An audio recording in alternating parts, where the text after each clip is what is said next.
Okay, so this is Unit 1 of APUS History, which is from 1491 to around the 1607s, but I just say 1610s.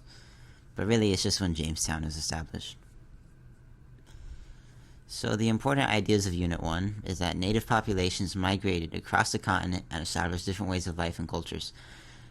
And their different ways of life and cultures were entirely based on the environment that they situated themselves in, which we'll see how some people were in deserts and some were like around Maine, which are pretty different from each other.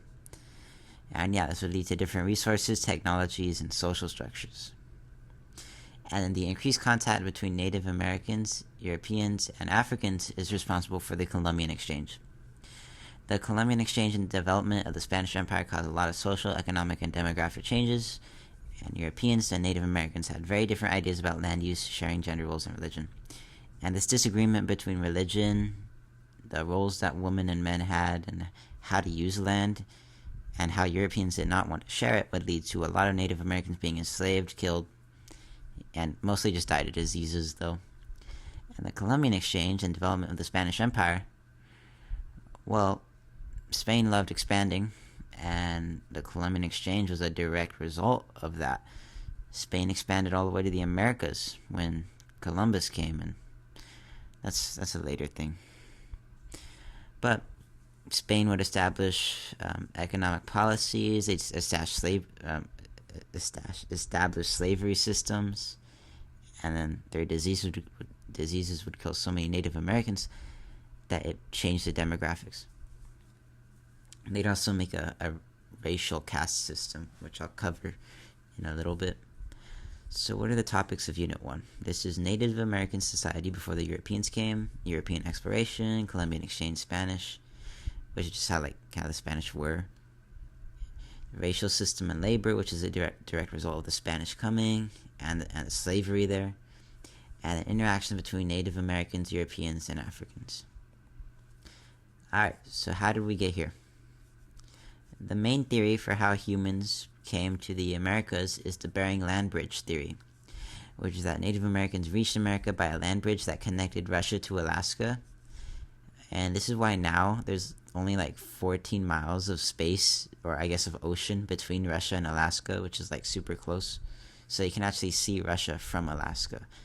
At least I think so, unless my dad lied to me, and that'd be super mean. This was around 30,000 to 11,000 years ago. And the reason this land bridge existed was because this was during the Ice Age. And during the Ice Age, you might not have known this, but there was a lot of ice back then, which means that the glaciers took all the water because they froze. And this would lead to lower sea levels, and there you go, you got land because water wasn't covering it. And then the humans that came across this land bridge, they followed the coast and then went inland, just like when you're new to a Rust server. Alright, I like to think of the different Native American clans, or I guess tribes, I'm sorry. Clans are a derivative of tribes. Native American tribes, I like to think of them as a Minecraft faction server, because every single faction was like pretty different. And they all kind of fought each other. Not all the time, but kinda. Alright, yeah. And it is important to understand that their differences were based entirely on their environment. Well, entirely is an overstatement, but it's mostly their environment. So what are the differences between the regions? Well, let's just look at this map, okay? There's eastern woodlands. Wow, my frame rate dropped, okay. There's the Great Basin, the California, Southwest, Great Plains, Eastern Woodlands, Northwest Coast, Plateau, and the Middle America, Southeast, yeah. You don't really gotta worry about subarctic, not really Northwest Coast, just worry about Plateau, Great Basin, Southwest California, Great Plains, Eastern Woodlands, Southeast. Middle America we'll go to later, but these had very different environments. And this is what led to the different tribes being so different. So the plains, the Great Plains, were mostly grassland, and they got their food from following bison. This bison would be a continuity of existing until we killed them all later, but that's in like a lot of units later. There's the Great Basin, which is dry with nomadic lifestyle and bison. So the Great Basin is right next to the Great Plains, so that's why they had bison. And because it was super dry, they couldn't really stay in one place to farm, so they moved a lot. And then the Southwest is the super, super dry. It's like desert, kind of. And they were dry, but they established some irrigation stuff, meaning they developed irrigation there. So they were able to farm. It's like making like a wheat farm in the desert. You can do it. It's just kind of weird. But these are like the Pueblo, Apache, Navajo, Hopi. The most memorable one to me is the Pueblo, and you'll understand why later, but they made the cliff houses and the permanent houses out of adobe and sandstone. So yeah, maybe they're the ones that made the temples of sand in Minecraft. You never know. There's the Eastern Woodlands, which is the hunting and gathering plus agriculture. Culture, I'm sorry. Yeah, so Eastern Woodlands had a lot of trees. They had a lot, well, they're literally called woodlands. So they did have a lot of animals, so they did hunt there. Imagine just constant green land. A bunch of trees, easy to find animals. And then you got gathering, which means probably a ton of berries, ton of little plants to eat from. And there were a ton of clans there. Like a ton. And this led to them being smaller over time to make room for more, because, well, you learn why. So native societies. Maize farming from Mexico spread into the American Southwest. Maize is corn. And this supported the development of economy, better irrigation, and diversity. It was basically a new meta.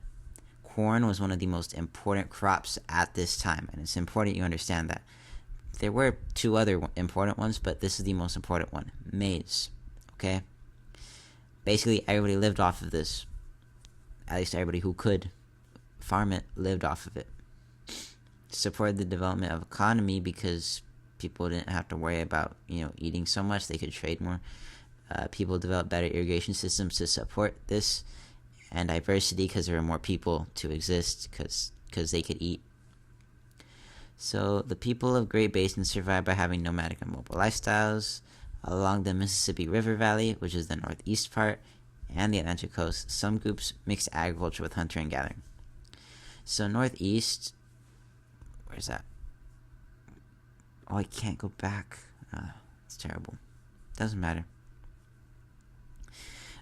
Northeast probably had a lot of green land, which means the land was pretty fertile. You could farm there.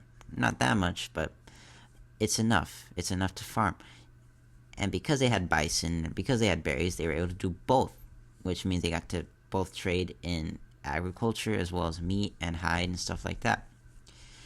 And this led to the support of permanent villages. So maize directly led to permanent villages. At least more of them. In other words, corn allowed you to make a base. The Northwestern California part did mostly hunting and gathering, but because, they're on the coast, they were able to get resources from the ocean, like fish and stuff. Alright, so corn began in Central America, and then it spread to North America in 1000 AD. It was extra popular in the Southwest because that's pretty close to Mexico. And they developed better irrigation systems to support its growth. Remember, Southwest is like Pueblo. That's like basically desert. It's the Mesa biome, okay? Not completely Mesa, but kind of. So they needed really good irrigation systems to support the farming of corn. So yeah, maize farming really transformed societies. There is a smaller need for hunting and gathering and an increase in population. This is kind of like in world history where there was the agricultural revolution, except this is like, for North America. So because there's a less need for hunting and gathering, they're able to focus on other things like artisan stuff, things like that, art. But their form of art were like crafts and stuff. Increase in population because more food. And yeah, villages were built around maize farms and fields. And this leads to the three sister crops, corn, beans, and squash. You really only need to know corn, but it makes you smarter if you know all three. Alright, the Mayans. These people were on the Yucatan Peninsula, and they were known for their raised fields, slash and burn technique. and 3 sister crops. They developed the 365-day calendar, the advanced numbering system, city-states with complex politics, and they politically collapsed in 900 AD. But they still survived. They were good. I don't really care much about this. You don't need to know it that much. Just know they cool math stuff, cool space stuff. They were pretty good at farming, and they're on the Yucatan. Aztecs. This is my For Honor character. Aztecs were in the Mexico City part, so Mexico. Okay, Aztecs were really mean. They conquered the smaller societies and implemented them into their politics, their control. They got their taxes from them, except their version of taxes was labor. And oh no, that was Inca, but their version of taxes was just tribute. The Aztecs made the floating gardens, the chinampas. This is just an example of developing agriculture. And yeah. Inca were the coolest ones.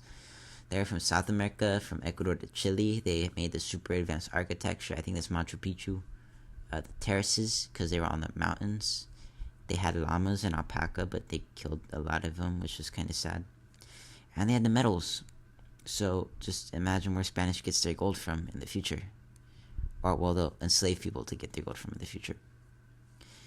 But yeah, Inca also had a socialism, which is just cool, because basically the way you'd pay taxes was by providing your labor, and everybody would have to do it every now and then.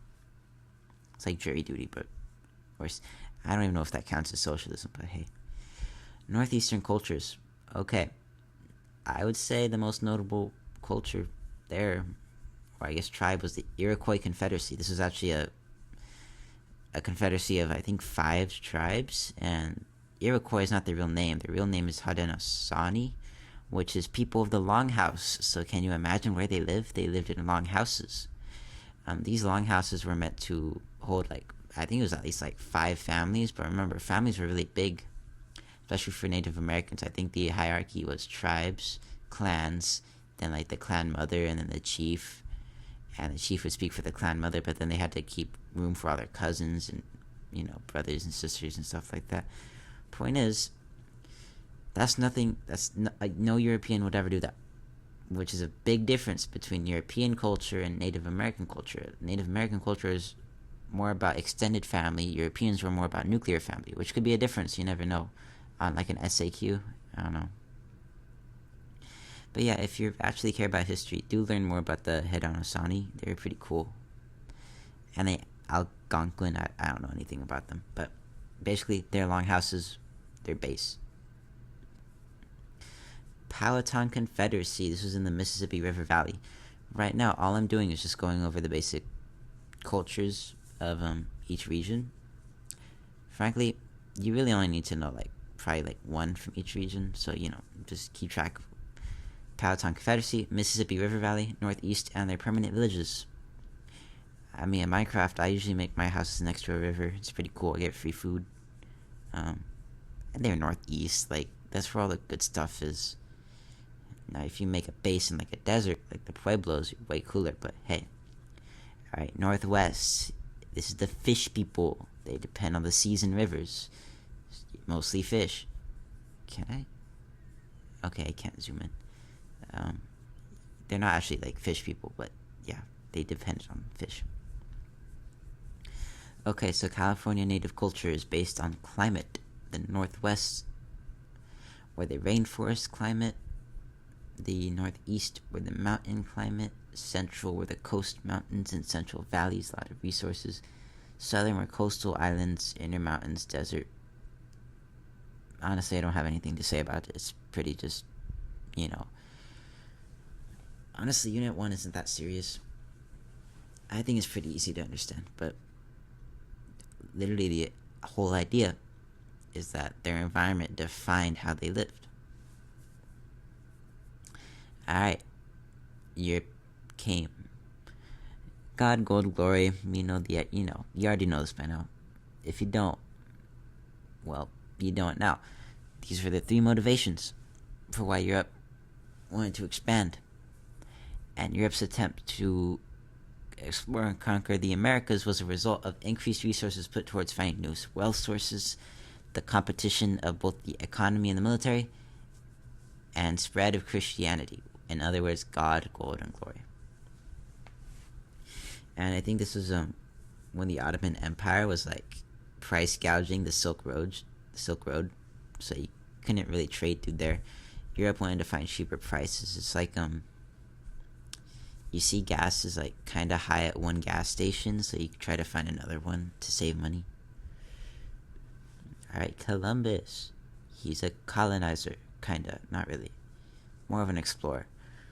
He was Italian, but was sponsored by Spain, and in 1492 discovered the New World. Yeah. Okay. This is actually kind of important. These are the other people, all the other explorers that contributed to the exploration of the New World. Keep in mind, these are the people that got credit for it. Doesn't mean they did it. I mean, the Vikings basically did it before Columbus, but we never talk about that for some reason.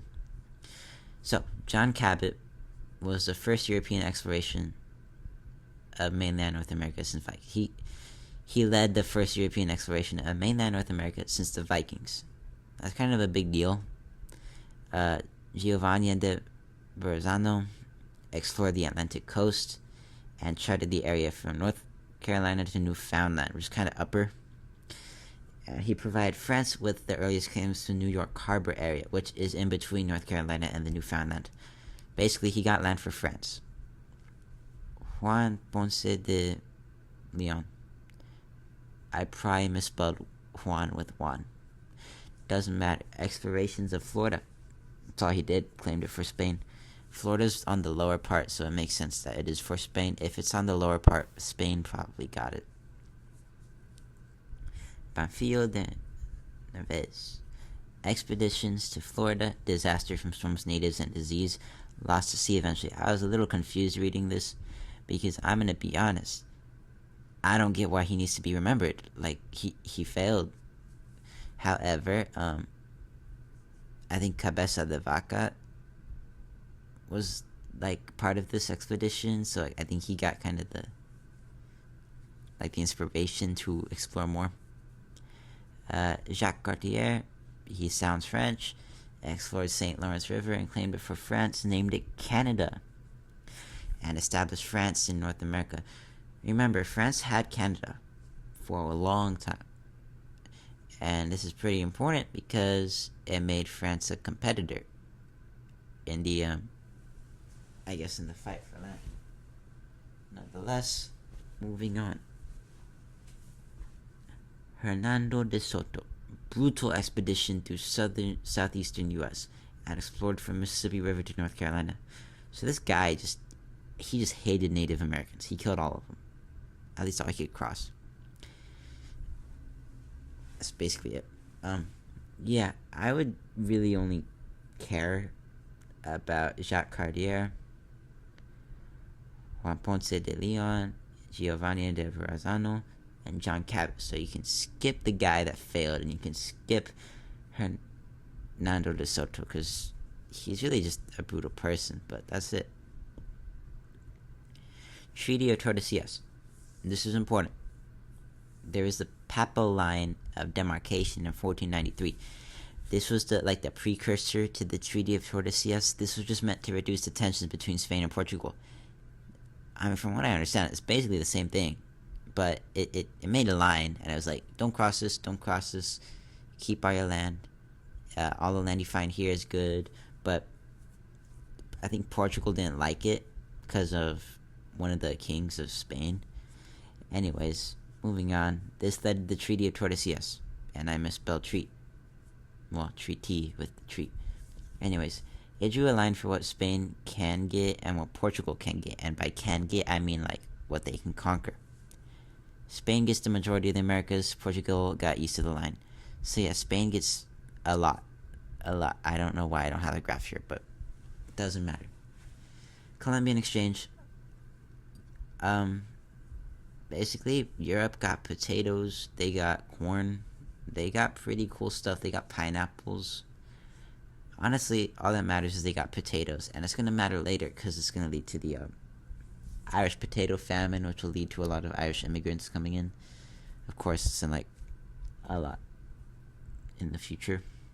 America's got grapes. They got horses. Horses became a major part of Native American culture, so do keep that in mind. Worse, they got diseases.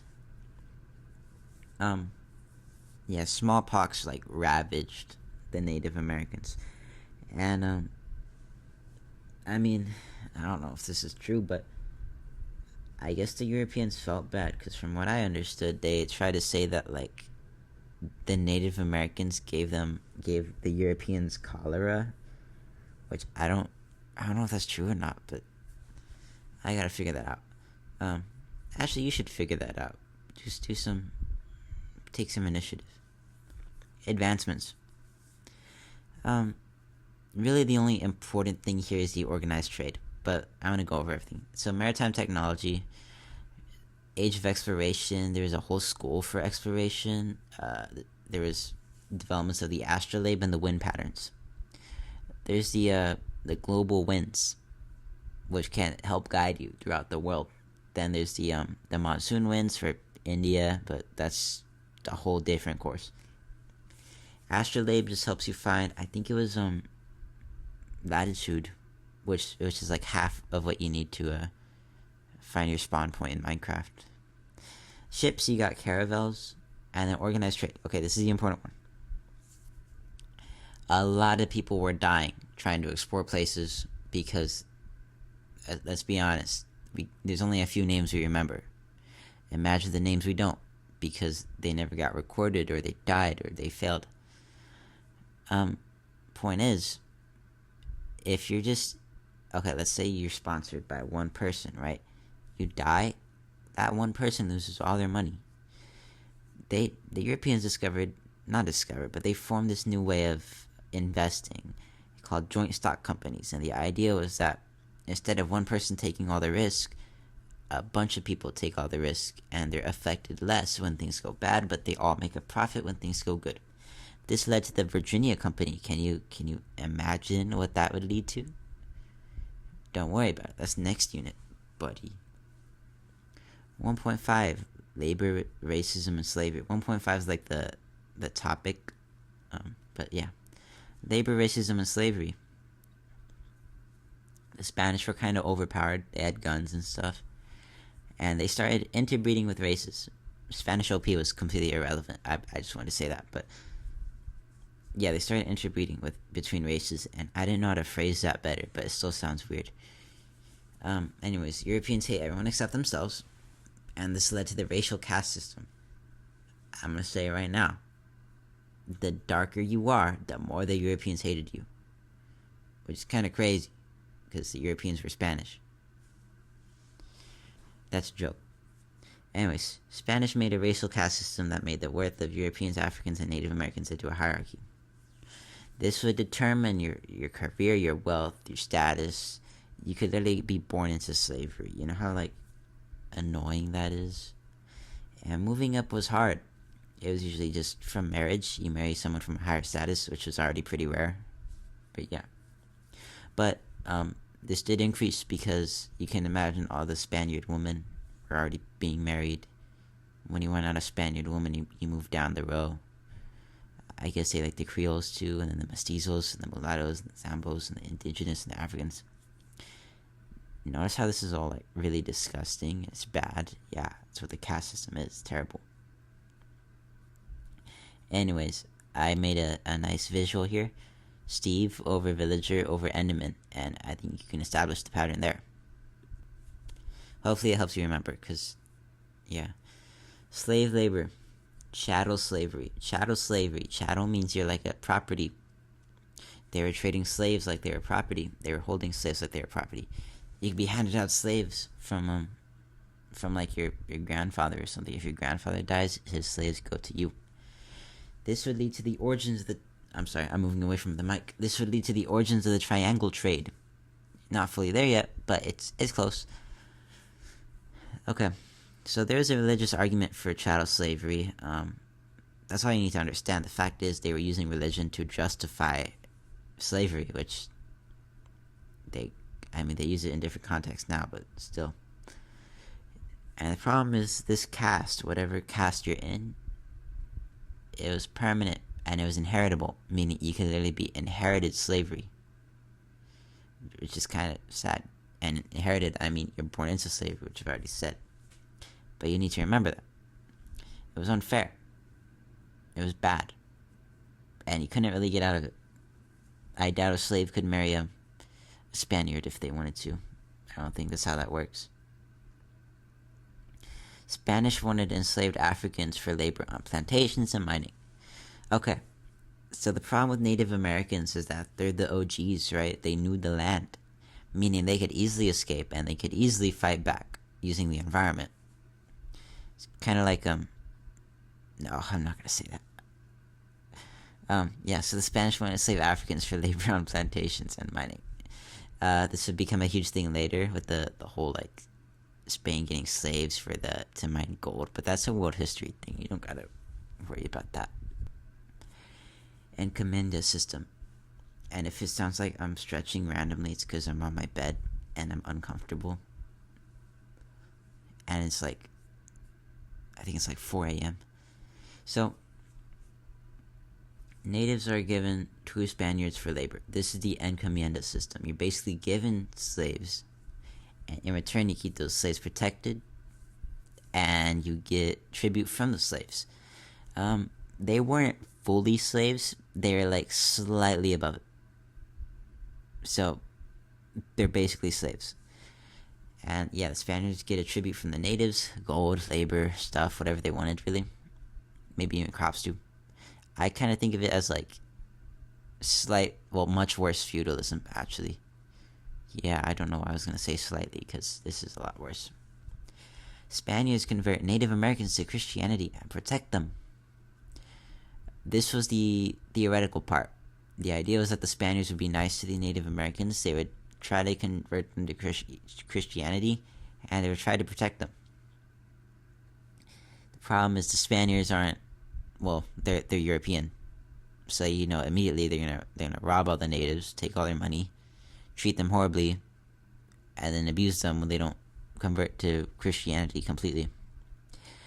This system was considered to be brutal and dehumanizing and replaced by the reapartimiento system. If you need trouble remembering the order of encomienda to reapartimiento system, re means replace.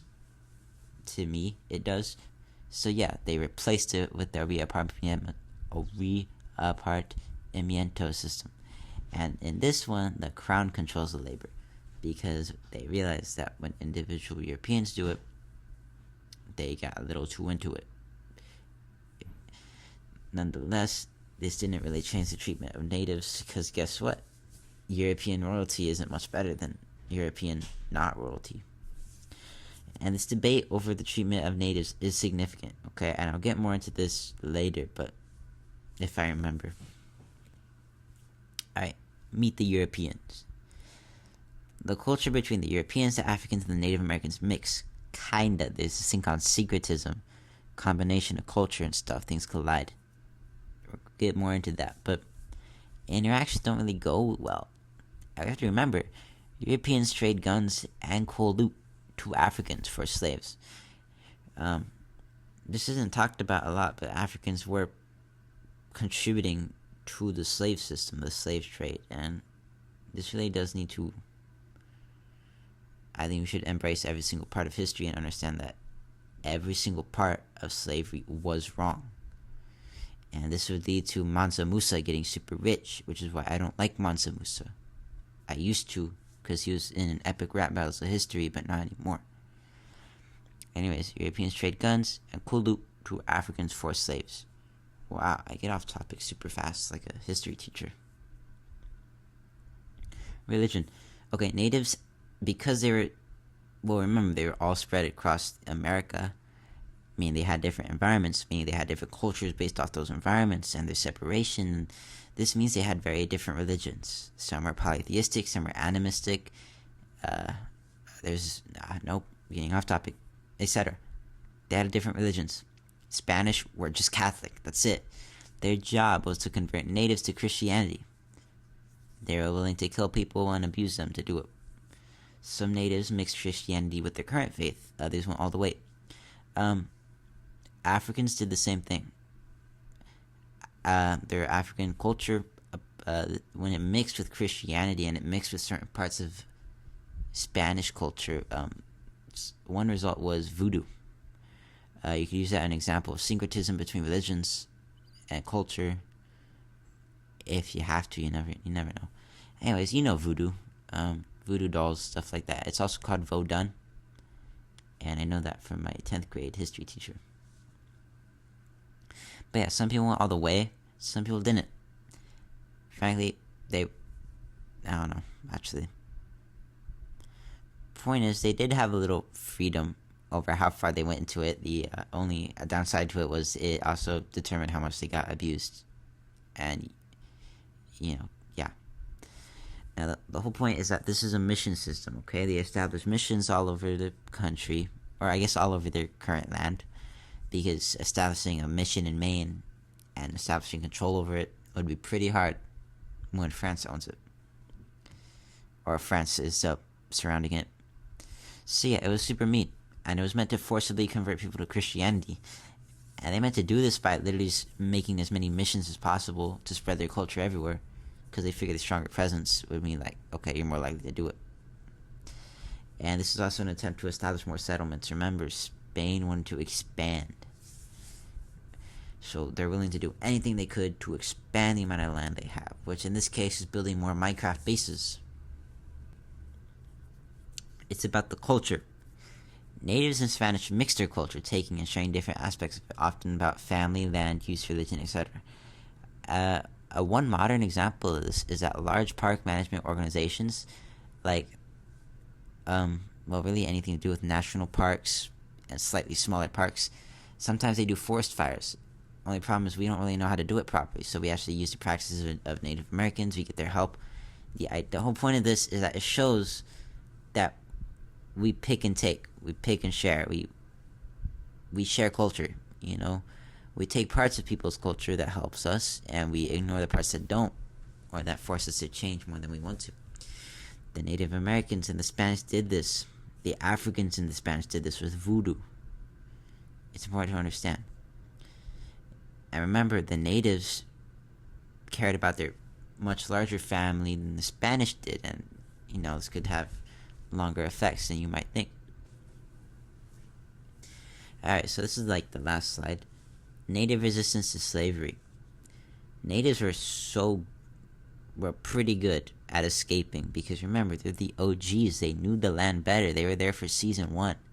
Actually, season 0, when there was no battle pass. Okay? They had the ability to escape a lot better than an African slave.